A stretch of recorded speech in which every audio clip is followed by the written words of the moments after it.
제가 고등학교를 나왔는데요. 다닐 때 체육, 음악, 미술을 1학년 이후에는 한 기억이 없어요. 왜 그럴까 이제 생각이 들었단 말이에요. 나름 제가 음악 시간 좋아했는데 왜 얘를 안 가르쳐 줄까? 라는 생각을 했어요. 그러면 나는 음악을 배우지 못하는 게 아닐까라는 생각이 들었던 거죠. 근데 제가 교육을 전공하다 보니까 이유를 알게 됐어요. 교육과정 중에 영교육과정이라는 게 있습니다. 영, 숫자로 제로 말하는 거예요. 그게 뭐냐 하면 의도적으로 삭제함으로써 그 의미를 만들어내는 과정이 있는 거죠. 즉 음악, 체육, 미술을 제가 안 배움으로써, 그것이 교과과정에 사라짐으로써 그것들을 대체했던 과목들, 즉 국영수가 음악, 체육, 미술보다 중요하다라는 사실을 제가 배워버린 거예요. 그런 거를 영교육과정이라고 합니다. 예수님의 마지막 일주일은요, 성경, 복음서에서 차지하는 비중이 엄청납니다. 특히 오늘 저희가 함께 읽은 마가복음은 그 11장부터 16장까지, 전체가 16장인데 11장부터 16장까지가 예수님의 마지막 일주일에 관련된 기록이에요. 즉 그는 이 땅에서 3년을 사셨는데 그의 마지막 일주일이 6장이나 쓰여져 있는 거예요. 16장 중에. 그럼 그 너무너무 중요하다는 걸 그냥 분량만 봐도 저희가 알 수 있잖아요. 그리고 그 주간이 중요한 게 그 안에 십자가 사건이 있고, 그 십자가 사건 이후엔 예수님은 떠나가실 테니까 예수님이 마지막으로 이 어리석은 바보 같은 제자들한테 가르쳐주고 싶은 게 얼마나 많으셨겠어요. 그래서 마지막 그 일주일은 너무너무 소중하고 귀한 시간이고 성경에 그렇게 기록을 해요. 그런데 그 중에 하루에 대한 기록이 없습니다. 오늘 저희가 읽은 게 수요일에 관한 내용인데, 마태와 마가는 그 수요일 기사에 대제사장들의 음모와 가룟 유다의 배신 사이에 향유 부은 여인의 이야기를 넣었는데 요한과 누가는 그 기록이 없어요. 그래서 실제로 누가복음에는 대제사장과 가룟 유다 얘기만 나옵니다. 근데 이게 훨씬 자연스럽잖아요. 대제사장들이 음모를 짰고, 그리고 가룟 유다가 그 사람들과 함께 예수님을 팔았다. 이게 너무 적절해 보이는데 마태와 마가는 굳이 그 안에 향유 부은 여인의 이야기를 넣는단 말이에요. 그것보다 훨씬 저한테 놀라웠던 건, 아니 저는 예수님이 무슨 말씀하셨는지가 훨씬 궁금한데, 예수님이 이 귀한 일주일의 시간을 어떻게 보내셨는지가 저는 너무 알고 싶은데, 그게 맞는 것 같은데 그 기록은 없다는 말이죠.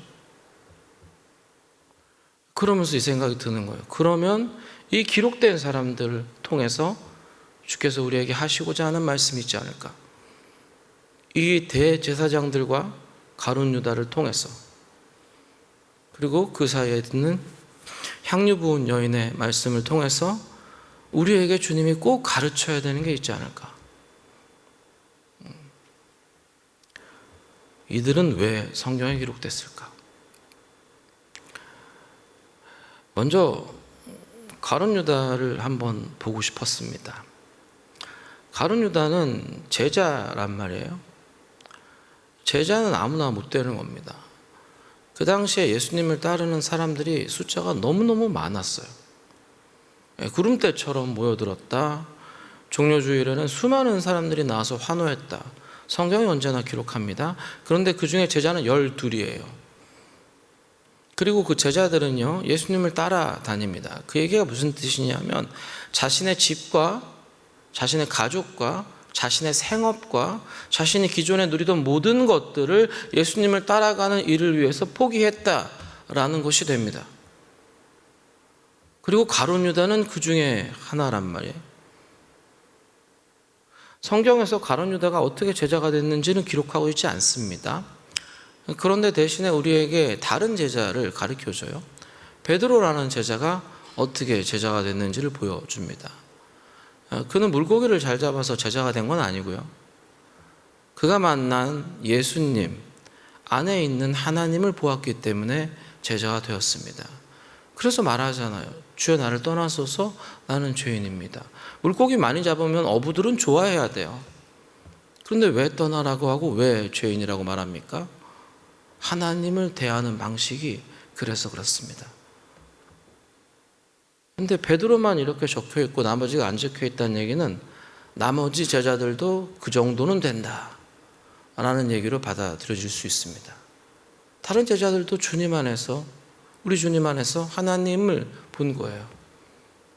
그러니까 자신의 모든 것들을 포기하고 그를 따르죠. 어디서 자야 할지, 무엇을 먹어야 될지 아무 계획이 없어요. 예수님이. 그 여행은 고단하고 힘든 길이 될 텐데도 따라갑니다.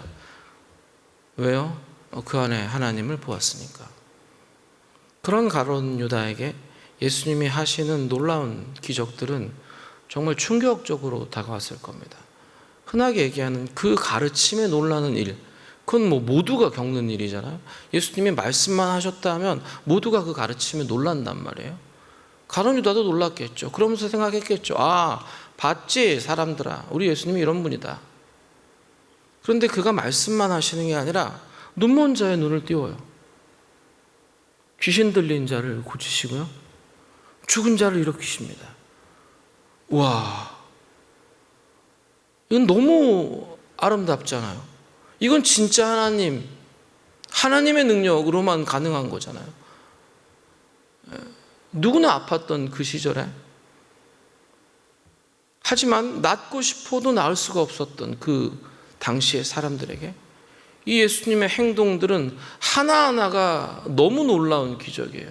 그리고 그 옆에 서 있는 제자들한테 이게 얼마나 뿌듯함으로 느껴졌겠어요.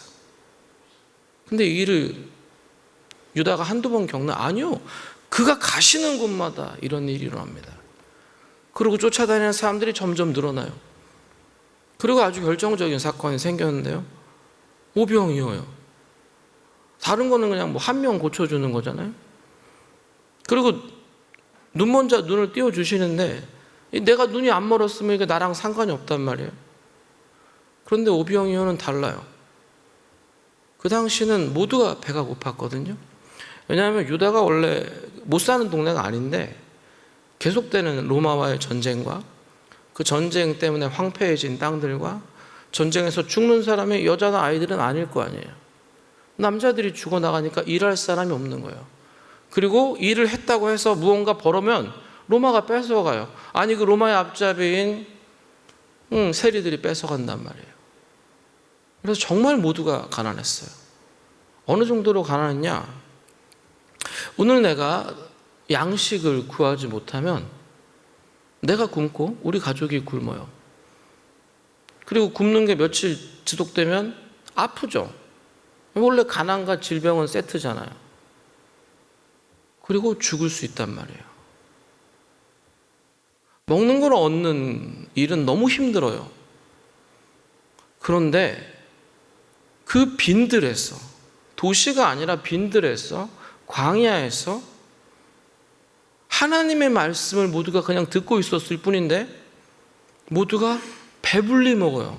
남자만 5천 명이라고 했으니까 대략 그 자리에 앉아있던 사람들은 2만 명 이상, 3만 명 정도, 그거 넘었을 수도 있어요. 아까도 얘기했듯이 남자는 적고 여자와 아이들, 노인들이 많던 시절이란 말이에요.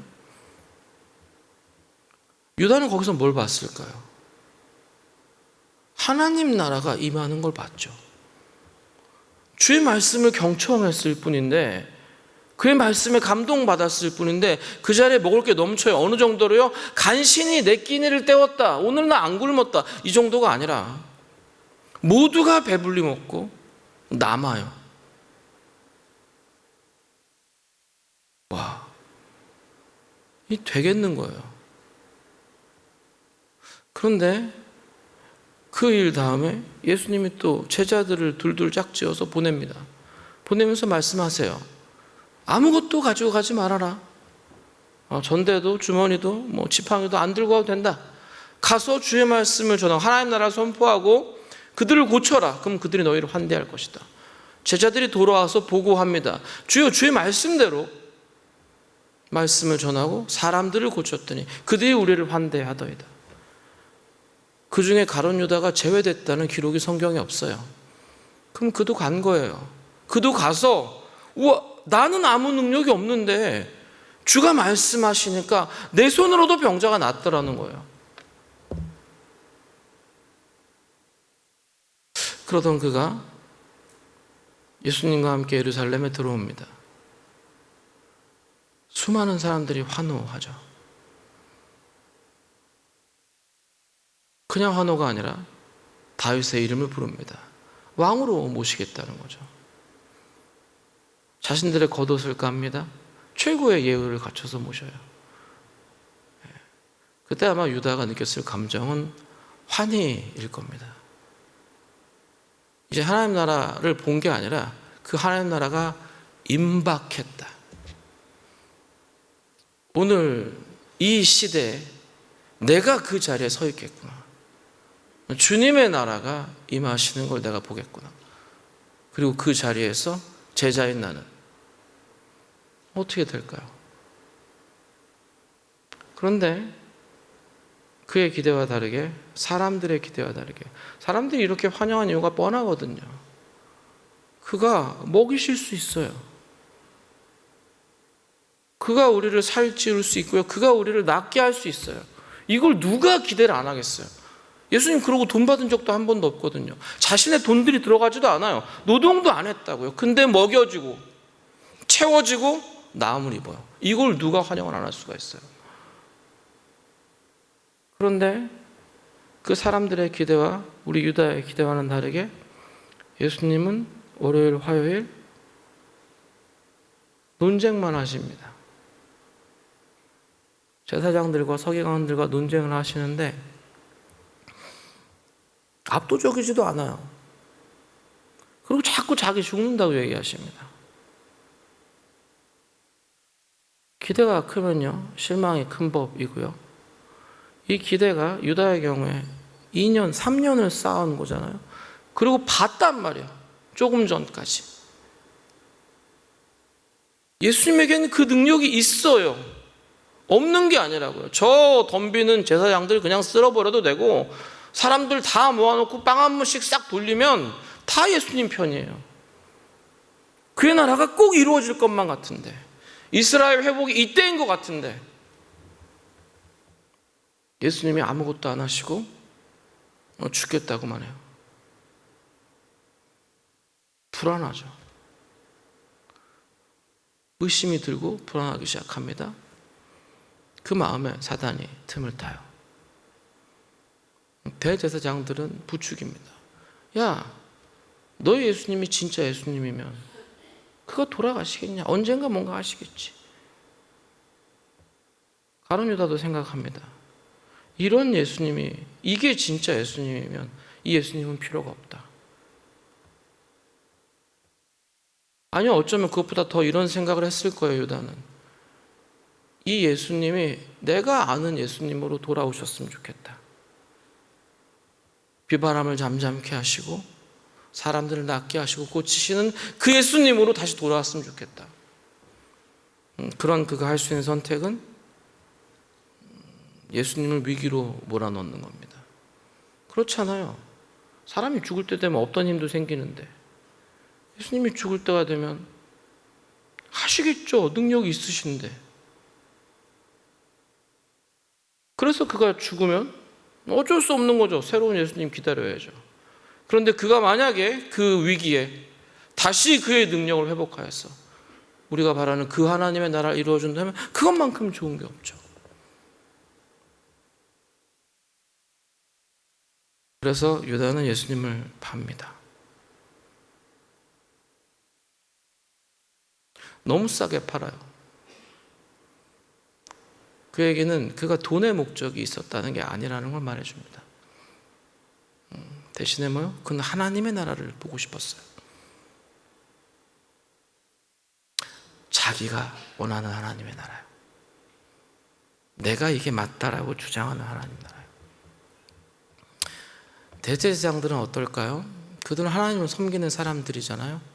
하나님에 대해서 누구보다 잘 알아야 되고 누구보다 하나님의 뜻을 분명하게 구별해야 됩니다. 왜? 그래야지 사람들을 그 하나님께로 인도할 거잖아요.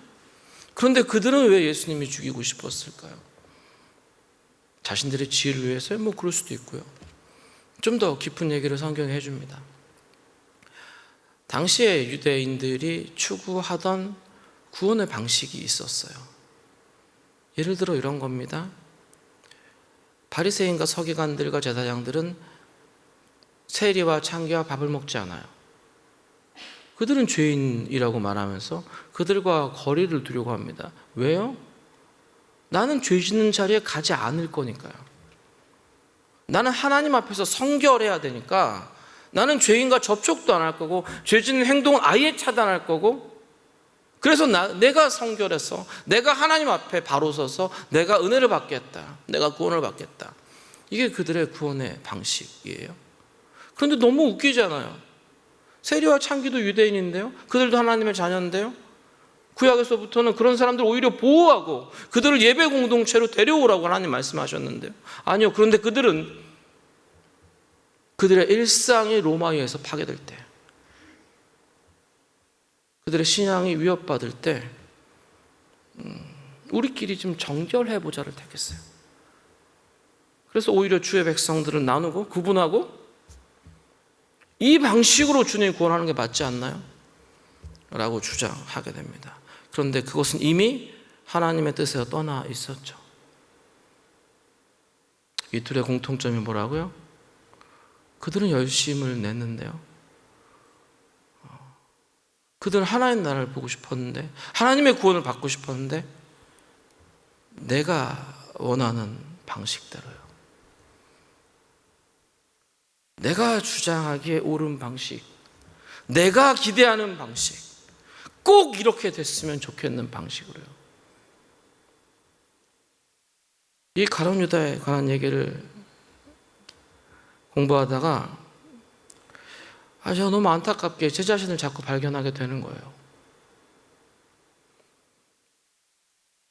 저라고 기도해서 응답받은 기억이 한 번도 없겠습니까? 있죠. 사소한 일이든 큰 일이든 우리는 기도해요. 그리고 응답을 받습니다. 그런데 그 기도하고 응답받는 일들이 쌓이면 우리는 나도 모르게 이렇게 기도해요. 하나님 이렇게 해주시면 안 되나요?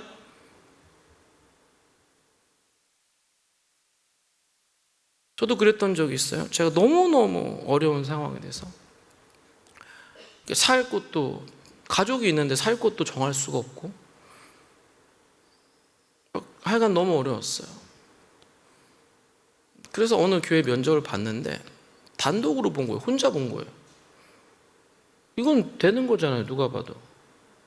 그래서 갔다 와서 너무 열심히 기도했어요. 하나님 감사합니다, 꼭 이루어 주시리라. 근데 일주일 만에 소식이 왔어요. 당회원 중에 한 명이 끝끝내 반대해서 안 모시기로 했다. 우와, 이해가 안 되는 거예요. 억울하고 눈물 나고 이게 말인가 싶은 거죠. 교회 가서 기도했어요. 아무도 없을 때 혼자, 창피하니까 아무도 없을 때 혼자 교회 가서 주님 이건 아니잖아요.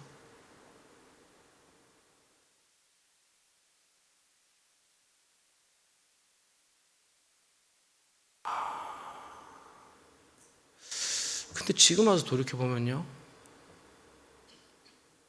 나는 내 상황 때문에 하나님에게서 내 뜻을 강요하고 있었던 것 같아요. 내가 너무 어려우니까요, 내가 너무 괴로우니까 내가 말하는 게 이루어지는 게 맞다라고 생각했던 것 같고, 하나님이 그걸 이루어주시는 게 당연하다라고 생각했고, 하나님 이거 하나님 일 하러 나 가는 거잖아요. 나 교회에 가는 거잖아요.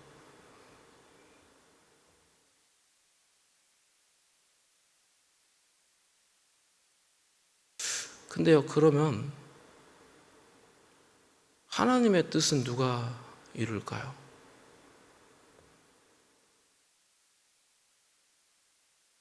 우리 모두가 각자의 자리에서 주님, 내 기도 들어주세요. 나 힘들어요. 나 어려워요. 나 괴로워요. 주님 이렇게 하시는 게 맞잖아요. 이전에도 해주셨잖아요. 그러면 하나님의 뜻은 누가 이루어야 될까요?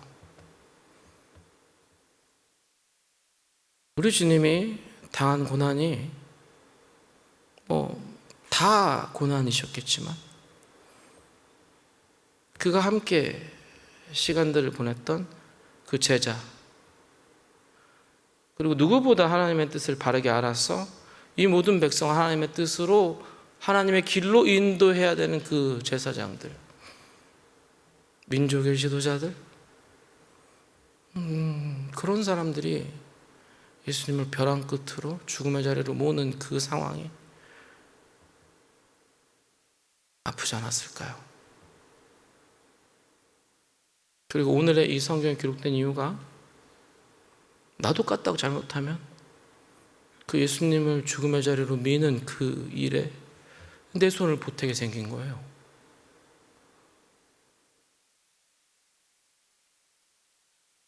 주님과 동행한 시간이 길다고 그것이 우리가 제자라는 것을 증명하지 않습니다. 내가 교회 다니는 연수가 오래되었다고 해서, 내가 성경을 100번 읽었다고 해서 그것이 내가 하나님의 뜻에 순종하고 있다는 것을 보여주지는 않습니다. 오히려 그럴수록 명확하게 주님의 뜻을 구분해야 되고요. 그게 안 되면요, 주가 나보다 옳다라고 말해야 돼요. 이 여인은 제자들도 이해 못했던 그 길, 가룟 유다도 전혀 이해할 수 없었던 그 길을 아마 이 여인분도 이해를 못했을 수 있습니다. 그런데 이 여인은 그 장사를 예비하죠. 왜요? 나는 이해 못할지라도 주가 하시는 일은 언제나 옳으니까요. 그가 죽으셔야 된다고 말씀하시면 그게 옳은 길이고, 그가 그렇게 하시는 일은 결국 우리에게 가장 아름다운 일로 돌아올 거니까요.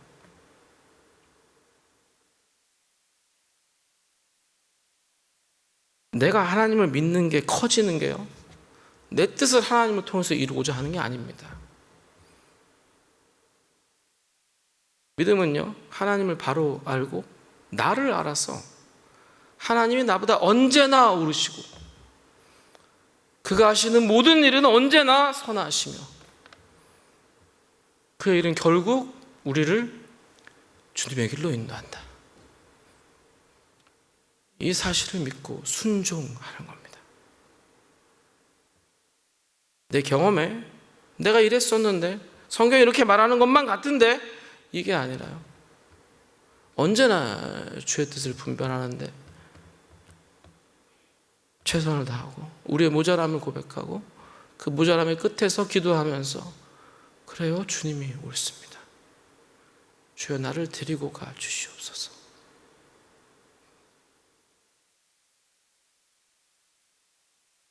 이 매년 찾아오는 이 고난 주간에,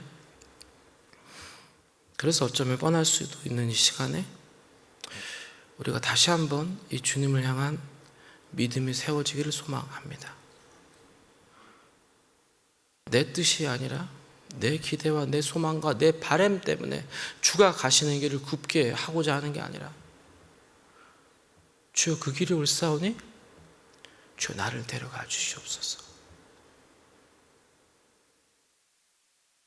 하지만 난 오늘도 연약해서 자꾸 내 뜻을, 나의 상황을, 나의 어려움을 주님께 토로하고 있으니 주여 저의 이 마음을 바로 잡아 주시옵소서. 그래서 내가 주님을 찌르는 자가 아니라 주가 가시는 모든 길에 다 이해할 수는 없을지라도 순종하는 자가 되게 하여 주시옵소서. 그래서 주님이 결국 허락하시는 그 아름다운 주의 구원을, 주가 우리에게 허락하시는 그 놀라운 은혜들을 경험하는 우리의 오늘을 주여 허락하여 주시옵소서. 이 기도가 저희들 가운데 있기를 소망합니다. 그래서 그때에도 그 사람들을 보며 저들을 불쌍히 여겨달라고 하셨던 그 주님, 이 다시 우리를 보시면서 너희들은 왜 아직도 그러고 있니? 라는 그 말이 아니라 우리에게 주가 함께 가자 라고 말씀하시는 그 놀라운 은혜가 우리 가운데 허락되기를 예수 그리스도의 이름으로 축원합니다. 함께 기도하겠습니다. 하나님 감사합니다. 우리는 여전히 못나서 주님의 뜻도 잘 모르고 주님 가시는 그 길도 잘 모르고 나의 상황만, 나의 힘듦만, 나의 소망만, 나의 바램만 주님 앞에 얘기하고 있었는데 그럼에도 불구하고 주께서 우리를 긍휼히 여기셔서 오늘 이 자리까지 함께 하시며 주님 다시 한번 감사합니다. 주여 저희에게 믿음을 허락하여 주시옵소서. 그 믿음이 성장하게 도와주시옵소서. 그래서 주님 따라가게 하여 주시옵소서. 판단하고 정죄하는 그 길이 아니라 주가 언제나 옳다. 주가 아시는 그 일이 언제나 나에게 복이 된다. 주님은 나를 사랑하신다. 그 사실 굳게 붙들고 이 고난주간은 우리에게 허락된 삶을 살아가는 우리 모두가 될 수 있도록 주여 함께하여 주시옵소서. 감사드리며 예수님의 이름으로 기도드렸습니다. 아멘.